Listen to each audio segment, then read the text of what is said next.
والذین او هغه کسان عقدت چې تړلې دې کلک کړې دې تاسو ایمانکم خپل لوزونه خپل قسمونه. تا یو سړی سره دوستانه ساتلی ده او هغه سره دې لوز کړې دې چې زما مال کې بستا دومره شي، نو دله خو ته میراث نشي ورکولی، ځکه چې میراث کې د هر سړي حصہ الله په خپله مقرر کړې ده.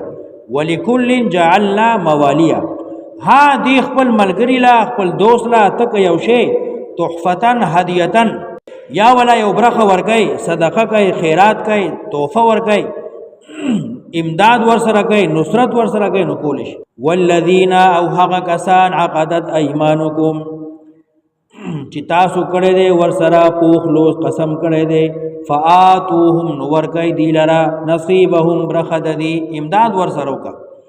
ان الله کان علی کل شیء شهیدا، یقینا اللہ پہ ہر سے خبردار دے، حاضر ناظر دے.